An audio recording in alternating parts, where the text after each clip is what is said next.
اقرأ وربك الأكرم الذي علم بالقلم علم الإنسان ما لم يعلم۔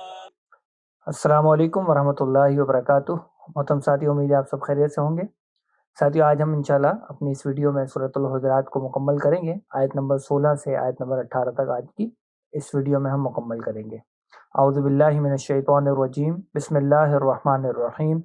قل اتعلمون اللہ بدینکم واللہ یعلم ما فی السماوات وما فی الارض واللہ بکل شیء علیم، صدق اللہ العظیم۔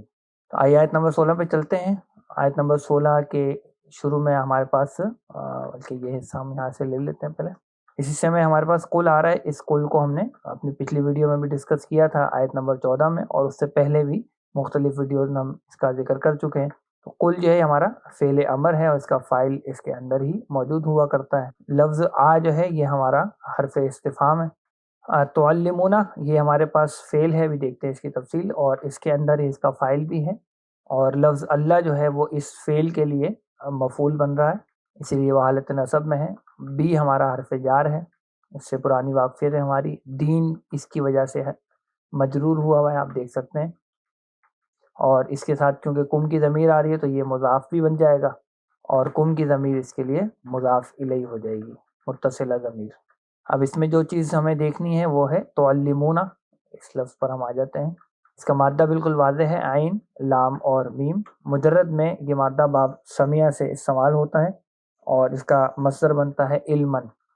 اس کے معنی ہوتے ہیں حقیقت کو پہچان لینا یا جان لینا۔ یہاں پر البتہ یہ باب تفعیل سے استعمال ہوا ہے، اور باب تفعیل میں اس کے معنی ہوتے ہیں علم دینا یا سکھانا۔ تو یہاں باب تفعیل میں مضارع کا یہ جمع مذکر حاضر کا صیغہ ہے۔ باب تفعیل میں جمع مذکر حاضر کا وزن ہے تفعلون۔ اس وزن پہ جب ہم مادہ ڈالیں گے تو یہ بن جائے گا سیدھا سیدھا تعلمون۔ علت اس میں کوئی نہیں، اس لیے یہ آسانی سے سیدھا سیدھا تعلمون بن گیا۔ تو باقی اس میں کوئی لفظ ہے نہیں۔ دین کا جو لفظ ہے اس پر ہم سورۃ الفاتحہ کی جو ویڈیو ہے اس میں گفتگو کر چکے ہیں، آپ اس ویڈیو میں جا کر اس لفظ دین کی وضاحت سمجھ سکتے ہیں۔ باقی کوئی شے اس میں ایسی ہے نہیں، تو یہاں تک اگر میں اس کو ترجمہ کروں تو کیا بن جائے گا؟ آپ صلی اللہ علیہ وسلم کہہ دیجئے، کیا کہہ دیجئے؟ یعنی کیا تم سکھاتے ہو کس کو؟ اللہ کو اپنے دین کے بارے میں۔ تو یہ جو تعلمون اللہ بدینکم ہے، یہ چیز ہماری بن جائے گی مقولہ، یعنی قل کا مقولہ بن جائے گی، یا قل کا مفعول بن جائے گا یہ پورا کا پورا جملہ۔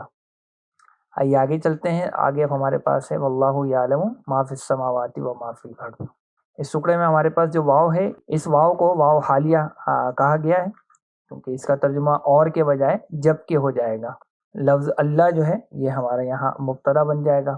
یعلم ما فی السماوات و ما فی الارض، یہ پورا کا پورا جملہ یہ اس کی خبر ہے، اور خبر میں پھر اب تفصیل ہے اس کو دیکھ لیتے ہیں نیچے کر کے الگ سے۔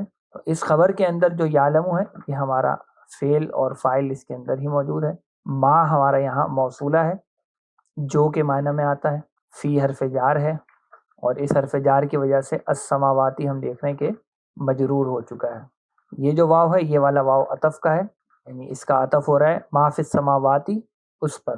پھر یہ ما ہمارا موصولہ ہے، اور یہ سے یہاں پر یہ فی السماوات جو تھا یہ پورا اس کا صلہ تھا۔ ایسے ہی یہاں پر فی الارض جو ہے یہ پورا اس ما موصولہ کا صلہ بنے گا، جس میں فی حرف جار ہے، اور الارض یہ ہمارا مجرور ہو گیا، اور یہ پھر دوبارہ صلہ بن گیا۔ تو اور یہ جو ما فی السماوات و ما فی الارض صلہ موصول وغیرہ سب مل کر اس فعل یعلمو کا مفعول بن جائے گا یہ۔ تو اس میں بھی کوئی ایسی پریشانی والی چیز نہیں ہے۔ یعلمو کا مادہ یہ میں نے آپ کے لیے یہاں واضح کر ہی دیا ہے، اس میں یہ مضارع کا صیغہ بنا ہے، پہلا ہی صیغہ باب سمیہ میں یفعلو کے وزن پہ یعلمو۔ باقی کوئی چیز اس میں مشکل ہے نہیں، اس لیے اس کا ترجمہ ہم اگر یہاں پہ کر لیں تو یہ ہو جائے گا جبکہ اللہ جانتا ہے جو کچھ آسمانوں میں ہے اور جو کچھ زمین میں ہے۔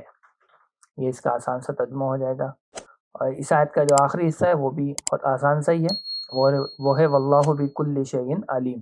اس میں یہ جو واو ہے اس کو بھی حالیہ مانا گیا ہے، جبکہ بعض کی رائے ہے کہ یہ عطف ہی ہے، اور یہ عطف ہو رہا ہے اس والے پر۔ یہ جو واو ہے نا، یہ والا جو واو حالیہ تھا، یعنی اللہ تعالیٰ ایک کے بارے میں ایک تو یہ خبر آ گئی، اور اللہ تعالیٰ ہی کے بارے میں آگے اور بات آ رہی ہے، تو دونوں طرح سے اس کو لیا گیا ہے۔ لفظ اللہ پھر یہاں ہمارا مبتدا بن جائے گا، اور بی کلی شعین میں بی حرف جار ہے، جس کی وجہ سے کلی کا لفظ مجرور ہو گیا، اور مجرور ہونے کے ساتھ ساتھ یہ مضاف بھی بن کر آیا ہے، اور شیئن کا لفظ اس کے لیے مضاف الیہ بن گیا، اور یہ جو جار مجرور مل ملا کر یہ پوری ہماری بن جائے گی متعلقہ خبر۔ اور اصل خبر کیا ہے؟ وہ ہے یہ علیم کا لفظ۔ تو اللہ مبتدا ہو گیا، علیم خبر ہو گئی، اور بکل شیئن یہ اس کی متعلقہ خبر ہو گئی۔ اس میں بھی کوئی ایسا مشکل لفظ نہیں ہے۔ علیم کا جو لفظ ہے وہ فعیل کے وزن پر آ رہا ہے، اسم المبالغہ یہ استعمال ہوا ہے۔ اس سے پہلے ہم آیت نمبر 13 میں بھی اس کو دیکھ چکے ہیں، ان اللہ علیم خبیر میں بھی اس کی وضاحت آ چکی ہے۔ تو یہ بھی آسان صحیح ہے، اس کا ترجمہ ہو جائے گا اور اللہ ہر چیز کے بارے میں خوب جانتا ہے۔ یہ خوب کا ترجمہ اس کے مبالغہ ہونے کی وجہ سے کر رہے ہیں، اور یہ اور ہم نے اس کو عطف مانتے ہوئے کیا ہے، یا یہاں پر بھی ہم جبکہ والا ترجمہ بھی لا سکتے ہیں۔ تو آسان سی آیت تھی، اس کا ترجمہ آئیے ایک جگہ پہ لکھ دیتے ہیں، تو ہو جائے گا آپ صلی اللہ علیہ وسلم کہہ دیجئے۔ کیا کہہ دیجئے؟ کیا تم سکھاتے ہو اللہ کو اپنے دین کے بارے میں، جبکہ اللہ جانتا ہے جو کچھ آسمانوں میں ہے اور جو کچھ زمین میں ہے، اور اللہ ہر چیز کے بارے میں خوب جاننے والا ہے۔ یہ الحمدللہ آیت نمبر 16 کا ترجمہ ہمارا مکمل ہوا۔ بنیادی طور پر پس منظر میں وہی بدو اور وہ دیہاتی لوگ ہی ہیں، اور وہ یہ چاہتے تھے کہ ان کو، چونکہ وہ بغیر جنگ کیے ایمان لے کر آ چکے ہیں، انہوں نے مسلمانوں کے ساتھ کوئی جنگ و جدال کا معاملہ نہیں کیا، تو وہ یہ چاہتے تھے کہ ہمیں اس طرح ایمان لانے پر کوئی ایڈیشنل بینیفٹس ملنے چاہیے، ہمیں کوئی رتبہ ملنا چاہیے، اس لیے بار بار وہ اس بات کا دعویٰ کرتے تھے کہ جی ہم تو ایمان لے آئے۔ تو اس پر یہ کہا گیا کہ کیا تم اللہ کو اپنے دین کے بارے میں سکھا رہے ہو؟ اور پھر اگلی آیت میں مزید اس کا تذکرہ ہے کہ یہ احسان بھی جتایا کرتے تھے۔ آئیے اس کو دیکھتے ہیں۔ تو آیت نمبر 17 پر اب ہم آ رہے ہیں۔ یہ آیت نمبر 17 میں ہم پہلے یہاں پر یہ حصہ اٹھا لیتے ہیں، یمنون علیک ان اسلموا۔ اس یمنون میں ہمارے پاس فعل بھی ہے اور اس کا فاعل اس کے اندر ہی ہے۔ علیکا میں جو ہمارے پاس علا ہے یہ حرف جار ہے، اور کا کی ضمیر اس کے ساتھ متصلہ مجرورہ ضمیر بن جائے گی، اور یہ واحد مذکر حاضر کا اس کا صیغہ ہوگا۔ اس کے بعد ہے ان، یہ ہمارا ان وہی ناصب مضارع ہے، البتہ یہاں پر اس کے بعد مضارع کا صیغہ نہیں آیا، اس لیے کہ نصب میں ہمیں نظر نہیں آ رہا، اگر آگے مضارع آتا تو یہ اس کو نصب بھی دیتا۔ اس کو ان مصدریہ بھی ہم کہتے ہیں، جو کہ پہلے بھی ہم پڑھ چکے ہیں۔ اور اسلمو جو ہے یہ فعل اور فاعل دونوں چیزیں اس کے اندر موجود ہیں۔ اب اس میں ہم پہلے لفظ یمنون کو دیکھ لیتے ہیں۔ یمنون کا مادہ ہے میم، نون اور نون، جو کہ باب نصرہ سے استعمال ہوتا ہے، اور اس کا مصدر بنتا ہے منن۔ اس کے معنی ہوتے ہیں کسی پر احسان کرنا یا احسان جتانا، اور یہ جب اس معنی میں آتا ہے احسان جتانے کے، تو پھر یہ علا کے حرف جار کے ساتھ استعمال ہوتا ہے۔ یہاں بھی آپ دیکھ سکتے ہیں علیہ کا، یہ علا کے ساتھ ہی استعمال ہوا ہے۔ اس میں یہ صیغہ جو ہے مضارع کا جمع مذکر غائب کا صیغہ ہے۔ باب نصرہ میں جمع مذکر غائب کا وزن ہے یفعلون۔ یفعلون کے وزن پہ یہ بنے گا یم نو نونا۔ اب آپ دیکھ سکتے ہیں کہ یہ وہ نہیں بنا جو کہ بننا چاہیے تھا۔ اس کی وجہ یہ ہے کہ یہ جو مادہ ہے میم نون نون، اس مادے کا نام ہے مضاعف۔ تو یہاں مضاعف کا ہم ایک قاعدہ استعمال کریں گے، اور وہ قاعدہ اس کی ورڈنگ نیچے آپ کے سامنے موجود بھی ہے۔ بنیادی اس کا لب لباب یہ ہے کہ اگر مثل اول اور مثل ثانی یہ دونوں متحرک ہوں، اور ان کے پیچھے والا حرف جو وہ خالی ہو، تو جو پہلے والا حرف ہوتا ہے وہ اپنی حرکت پیچھے ٹرانسفر کر دے گا۔ تو یہاں یہ جو دو نون ہیں، ان میں سے پہلے والا نون اپنی حرکت میم کو دے دے گا۔ جب ہم یہ کام یہاں کر لیں گے تو یہ بن جائے گا یمن اور پھر نونا، اور آخر میں ہم کیا کریں گے کہ یہ جو اب دونوں نون ہیں ان کا ہم ادغام کر دیں گے، ان کو ہم مرج کر دیں گے، تو یہ ہمارا لفظ بن جائے گا یمنونا. تو اس طرح سے یہ بن جائے گا. تو یمنونا کا مطلب ہو جائے گا وہ احسان جتاتے ہیں. کس پر احسان جتاتے ہیں؟ علیہ کا، علا مانے پر، اور کا واحد مذکر حاضر کے ضمیر ہے، آپ پر. کس بات کا احسان جتاتے ہیں؟ ان اسلمو، ان یہاں ناصب مضارع کے معنی میں آ گیا، اور اسلمو کا جو لفظ ہے یہ بھی ہم پہلے دیکھ چکے ہیں، اس کا مادہ وغیرہ پچھلی ویڈیو میں ہمارے پاس جو لفظ آیا تھا ولیکن قولوا اسلمنا، تو اسلمنا کے اندر ہم نے اس کی تفصیلات کو دیکھ لیا تھا. البتہ یہاں پر یہ نوٹ کر لیجئے کہ باب افعال میں ماضی کا جمع مذکر غائب کا صیغہ ہے. اس کی معنوی تفصیلات آپ پچھلی ویڈیو میں دیکھ سکتے ہیں. تو یہ افعلو کے وزن پر آئے گا، افعلو کے وزن پہ یہ بن جائے گا اسلمو. تو بغیر کسی پریشانی کے یہ سیدھا سیدھا بن جائے گا اسلمو، وہ اسلام لائے. تو یہاں تک ہم ترجمہ کریں تو کیا ہو جائے گا؟ وہ احسان جتاتے ہیں آپ صلی اللہ علیہ وسلم پر کہ وہ اسلام لائے. اچھا، اب آگے اللہ تعالیٰ نے کیا کہا کہ قُلْ لَا تَمُنُّوا عَلَيَّ إِسْلَامَكُمْ بَلِ اللَّهُ يَمُنُّ عَلَيْكُمْ أَنْ هَدَاكُمْ لِلْإِيمَانِ. یہاں تک اس کو لے لیتے ہیں. تو اس حصے میں قُل تو وہی ہمارا فعل امر ہے جس کی تفصیلات سے آپ واقف ہی ہیں. اچھا، کہنا کیا ہے؟ لا تمنوا علیہ اسلامکم بل اللہ یمن علیکم ان ہداکم للایمان. یہ پوری جو بات ہے یہ مقولہ بن جائے گی اس قل کا، یعنی مفعول بن جائے گا ایک طرح سے. اب اس مقولے میں کیا کہا جا رہا ہے اس کو ہم الگ سے دیکھ لیتے ہیں کہ لا تمنوا علیہ، اس میں جو لا ہمارا ہے یہ لائے نہیں ہے، منع کیا جا رہا ہے یہاں پر، جو کہ جازم مضارع بھی ہے. تو اس لائے نہیں نے کیا کیا کہ تمنو، یہاں سے ہم دیکھ سکتے ہیں کہ اس کا نون گر گیا تو یہ مضارع مجزوم بن گیا، اور یہ فعل اور فاعل دونوں چیزیں اس کے اندر موجود ہیں. علیہ جو ہے اس میں علا اور اس کے ساتھ یا ہے.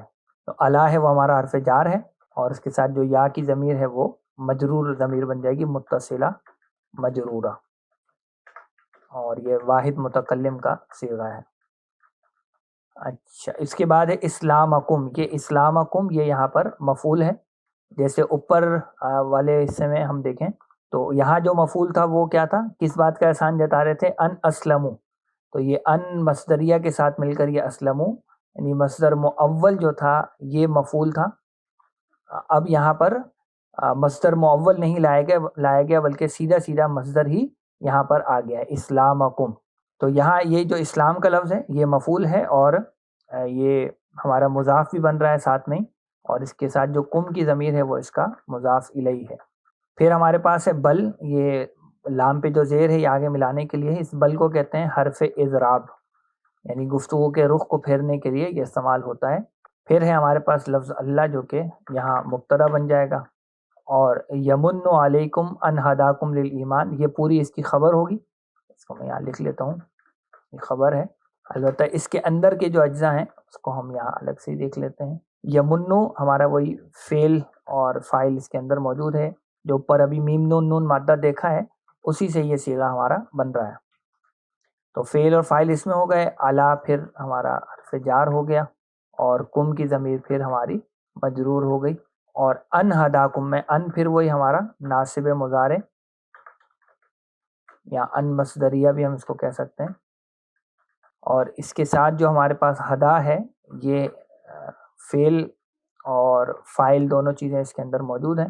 کم جو ہے وہ اس کا مفعول ہے، اور لل ایمان میں لی حرف جار، الایمان جو ہے یہ اس کا مجرور ہو گیا اس کی وجہ سے. تو ہدا کم لل ایمان میں لل ایمان ہو جائے گا متعلقہ فعل ہدا کے لیے، اور علیکم جو ہے یہ متعلقہ فعل ہو جائے گا یمنو کے حوالے سے. اب اس میں جو الفاظ ہیں ایک تو ہم دیکھ لیتے ہیں، یہ تمنو کا جو لفظ ہے اس کو پہلے دیکھ لیتے ہیں.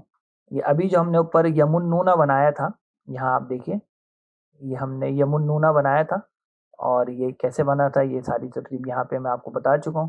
تو یہ صیغہ تھا جمع مذکر غائب کا. اب جو صیغہ ہے وہ ہے جمع مذکر حاضر کا. تو بس علامت مضارع تبدیل ہو جائے گی، اور یہ صیغہ بن جائے گا تمنونا. اس تمنون پہ جب ہم لائے نہیں داخل کریں گے تو یہ کیا ہو جائے گا، اس کا نون گر جائے گا، تو یہ بن جائے گا تمنو، نون ہم نے یہاں سے ہٹا دیا. تو لا تمنو کا مطلب کیا ہو جائے گا، تم احسان مت جتاؤ. کس پر مت جتاؤ، وہ اب آگے آیا کہ علیہ مجھ پر. کس بات کا احسان مت جتاؤ، اسلامکم. تو یہاں براہ راست ہمارا مصدر آ گیا، جبکہ اس سے پہلے جو ہے وہ مصدر مؤول لایا گیا تھا، یعنی فعل کی صورت میں مصدر کو لایا گیا تھا ان اسلم، اور یہی فعل کی صورت میں آگے بھی مصدر کو لایا گیا، جیسے ان ہداکم جو ہے یہ چیز آ رہی ہے، آگے بھی مصدر مؤول آیا. تو اسلامکم یعنی اپنے اسلام کا، بل کے معنی بلکہ ہو گئے، بلکہ اللہ مبتدا ہو گیا اور یہ پوری اس کی خبر ہو گئی. یمنو کے لفظ کو دیکھ لیتے ہیں. تو یمنو اسی سلسلے میں ہمارا واحد مذکر غائب کا صیغہ ہے، مضارع میں واحد مذکر غائب. پہلا صیغہ ہمارا بنے گا یفعلو کے وزن پہ، یہ بن جائے گا یمنونو، اور اسی قاعدے کو جو ہم نے ابھی سمجھا ہے یہ تبدیلی کریں گے تو یہ بن جائے گا یمنو. تو یمنو بن گیا کیونکہ یہ یہاں واحد کا صیغہ آیا اللہ سبحانہ و تعالیٰ کے لیے. اور ہدا کے لفظ کو ذرا دیکھ لیتے ہیں ایک نظر. ہدا کے لفظ کو دیکھیں تو اس کا جو مادہ ہمارے پاس ہے وہ واضح ہے بالکل، ہا دال اور یا ہے، جو کہ باب ضربہ سے استعمال ہوتا ہے اور اس کا مصدر بنتا ہے ہدن. اس کے بنیادی معنی ہوتے ہیں رہنمائی کرنا یا ہدایت دینا. متعدی فعل ہوتا ہے اور بعد دفعہ دو مفعول اس کے استعمال ہوتے ہیں، کس کو ہدایت دینا اور کس چیز کی ہدایت دینا. تو کس کو ہدایت دینا وہ تو براہ راست مفعول کے طور پر آتا ہے، جیسے یہاں بھی آیا ہے ہدا کے ساتھ کم بطور مفعول براہ راست آ رہا ہے. اور جو دوسرا مفعول ہوتا ہے کس چیز کے لیے ہدایت دینا، اس کے مختلف انداز ہوتے ہیں. کبھی وہ لی کے ساتھ آ جاتا ہے جیسے لل ایمان، اور کبھی وہ براہ راست مفعول یعنی مفعول ثانی بن کر آ جاتا ہے، جیسا کہ سورۃ الفاتحہ میں ہم نے پڑھا تھا اہدینا الصراط المستقیم. تو نا اس کا پہلا مفعول بن گیا اور الصراط المستقیم اس کا دوسرا مفعول بن گیا. کبھی جو اس کا دوسرا مفعول ہوتا ہے وہ لی کے بجائے الا کے ساتھ بھی استعمال ہوتا ہے، اس کی تذکرہ یہ ساری چیزیں ہم سورہ فاتحہ میں ڈسکس کر چکے ہیں. تو یہاں تک اگر ہم ترجمہ کر لیں اس جگہ پر تو کیا ہو جائے گا، آپ صلی اللہ علیہ وسلم کہہ دیجئے، کیا کہہ دیجئے، تم مجھ پر احسان مت جتاؤ یا مجھ پر احسان مت دھرو اپنے اسلام کا، بلکہ اللہ احسان کرتا ہے تم پر. کس طرح احسان کرتا ہے کہ اس نے ہدایت دی تمہیں ایمان کے لیے. یہ بات یہاں واضح ہے بالکل. اور آخر میں جو حصہ ہے ہمارے پاس وہ ہے ان کنتم صادقین. تو ان کنتم صادقین میں اگر دیکھیں تو ان ہمارا شرطیہ ہے، حرف شرط اس کو ہم کہتے ہیں، اور جو پھر آگے کنتم صادقین ہے یہ ہمارا پورا شرط ہے. البتہ اس شرط کے اندر جو کنتم ہے یہ ہمارا فعل ناقص ہے اور یہ جمع مذکر حاضر کا صیغہ ہے کانا کی گردان میں، اور یہ جو صادقین ہے یہ اس کانا کی خبر ہے، یہ کانا کی خبر ہو جائے گی. اور یہ جو فعل ناقص ہوتا ہے اس کا فاعل نہیں ہوتا بلکہ اس کا اسم ہوتا ہے، تو ہم کہیں گے کہ اس کا اسم اس کے اندر ہی موجود ہے. تو اسم اس کے اندر ہو گیا انتم کی ضمیر کی صورت میں، اور صادقین یہ اس کی خبر ہو گئی. اس میں بھی کوئی نئی بات نہیں ہے. صادقین کے لفظ کو ہم نے پچھلی ویڈیو میں آپ کے لیے واضح کر رکھا ہے، بالکل آخر میں دیکھا تھا اولئک هم الصادقون.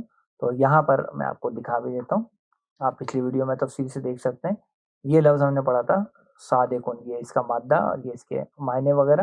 تو وہاں صادقون آیا تھا، یہاں پر صادقین آیا ہے حالت نصب میں، کیونکہ یہ کانا فعل ناقص کی خبر کی صورت میں ہمارے سامنے آ رہا ہے. تو یہ ہم کہیں گے، یہ ہم یہاں لکھ دیتے ہیں اس کو کہ یہ جمع مذکر حالت نصب میں استعمال ہو رہا ہے. تو یہاں اب آپ نوٹ کیجئے کہ شرط تو آئی ہے لیکن اس کا جواب شرط نہیں آیا. شرط ہے لیکن جواب شرط نہیں ہے، تو پھر اس کا جواب شرط کیا ہے؟ تو وہ مختلف طریقوں سے اس کو بیان کیا گیا. ایک اس کا طریقہ یہ بیان کیا گیا کہ وہ اس کا جو جواب شرط ہے وہ یہ ہے کہ فَلِلَّهِ الْمَنَّةُ عَلَيْكُمْ، یعنی اگر تم سچے ہو تو اللہ کا احسان ہے تم پر. یا ایک تو یہ مفہوم اس کا بنتا ہے، اور دوسرا اس کا مفہوم یہ ہے کہ اگر تم اپنے اسلام میں سچے ہو تو اللہ نے تمہیں ایمان کی ہدایت دے دی ہے، یعنی ایمان کے راستے پر ڈال دیا ہے۔ تو دونوں طرح سے یہ مفاہیم بن رہے ہیں۔ تو آئیے اس کا آیت کا مکمل ترجمہ کرتے ہیں۔ تو یہاں ترجمہ ہوگا وہ احسان جتاتے ہیں آپ صلی اللہ علیہ وسلم پر کہ وہ اسلام لائے۔ آپ صلی اللہ علیہ وسلم کہہ دیجئے، کیا کہہ دیجئے کہ تم احسان مت جتاؤ مجھ پر اپنے اسلام کا، بلکہ اللہ احسان کرتا ہے تم پر کہ اس نے ہدایت دی تمہیں ایمان کے لیے اگر تم سچے ہو۔ تو یہ الحمدللہ آیت نمبر 17 کا بھی ترجمہ ہمارا مکمل ہو گیا۔ آسان الفاظ ہیں، اس لیے ہمیں زیادہ وقت اس میں نہیں لگ رہا۔ چلیے آئیے اب چلتے ہیں آخری آیت کی طرف، آیت نمبر 18۔ جی آیت نمبر 18 میں ہم اس کا پہلا حصہ یہاں سے لے لیتے ہیں۔ اس حصے میں ہمارے پاس انا سے ہماری اچھی واقفیت ہے، حرف مشبہ بالفعل ہے جو کہ تاکید کے لیے استعمال کیا جاتا ہے، اور یہ جو لفظ اللہ ہے یہ انا کا اسم بن جائے گا، یہاں اس کو ہم مبتدا بھی کہہ سکتے ہیں، اور یعلم غیب السماوات والارض یہ پوری اس کی خبر بن جائے گی، انا کی خبر بن جائے گی۔ اس میں ہم اس حصے کو الگ سے دیکھ لیتے ہیں۔ اس میں جو یعلم ہے یہ ہمارا فعل اور فاعل دونوں اس کے اندر موجود ہیں، اور غیب السماوات والارض یہ پورا اس کا مفعول بن رہا ہے، جس میں جو غیبہ ہے یہ ہمارا مضاف ہے، السماواتی یہ اس کا مضاف الیہ بن جائے گا، اور واو ہمارا پھر حرف عطف ہے، اور الارض پھر اس کا مضاف الیہ ہو جائے گا، اسی لیے وہ بھی جر میں ہے۔ اور یہ جو غیب السماوات والارض ہے اس پورے کو ہم اس کا مفعول قرار دے دیں گے، اسی لیے غیبہ جو ہے وہ حالت نصب میں ہمیں دکھ رہا ہے۔ اب اس میں جو چیز دیکھنے والی ہے، یعلم سے تو ہماری واقفیت ہے، اوپر آیت نمبر 16 میں عین لام میم سے ہمارے 3 الفاظ گزرے تھے، وہ مادہ وغیرہ تفصیل آپ وہاں سے دیکھ سکتے ہیں۔ البتہ یہ کہ یہاں پر یہ پہلا ہی صیغہ استعمال ہوا ہے جو کہ آیت نمبر 16 میں بھی استعمال ہو چکا ہے، تو یعلم کا لفظ وہی ہے۔ البتہ جو غیب کا لفظ ہے اس کو ہم دیکھ لیتے ہیں، اس کا مادہ کیا ہے۔ اس کا مادہ ہے غین یا اور با، جو کہ باب ضربہ سے استعمال ہوتا ہے، اور غیباً اس کا مصدر بنتا ہے۔ اس کے معنی ہوتے ہیں فعل کے طور پر پوشیدہ ہونا یا غائب ہونا۔ اس سے لفظ بنا ہے ہمارے پاس غیبن، جس کی جمع استعمال ہوتی ہے غیوبن، یہ ہمارا اسم ذات ہوتا ہے۔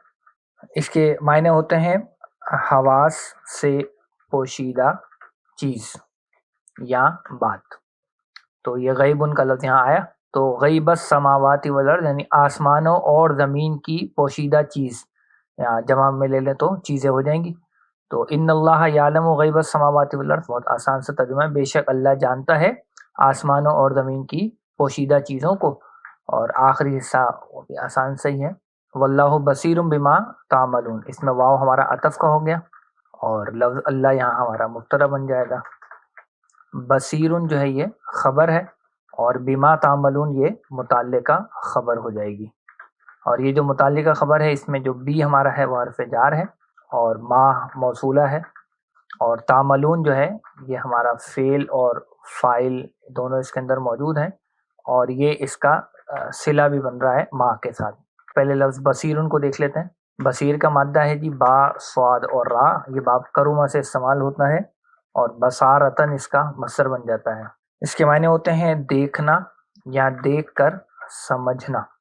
اس سے لفظ بنتا ہے بصیرن، جو کہ فعیلن کے وزن پر ہمارے پاس آتا ہے، جو کہ اسم المبالغے کا وزن ہے۔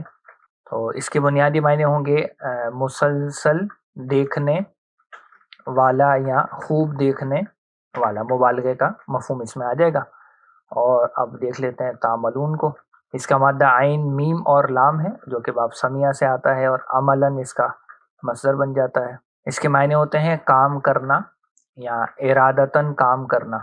اس میں فعل اور عمل میں یہ فرق ہوا کرتا ہے کہ فعل جو ہوتا ہے وہ ہر طرح کے کام کے لیے آتا ہے، جبکہ عمل اس کام کے لیے آتا ہے جو ارادتاً کیا جائے۔ تو اس میں یہ مضارع کا جمع مذکر حاضر کا صیغہ ہے، تفعلون کا وزن ہے، اس وزن پہ یہ بن جائے گا سیدھا سیدھا تعملون، کیونکہ اس میں کوئی علت نہیں ہے، سیدھا سیدھا یہ بن جائے گا۔ تو تعملون تم کرتے ہو، اور بیما تعملون اس بارے میں جو تم کرتے ہو یا اس کو جو تم کرتے ہو، بصیرun خوب دیکھنے والا۔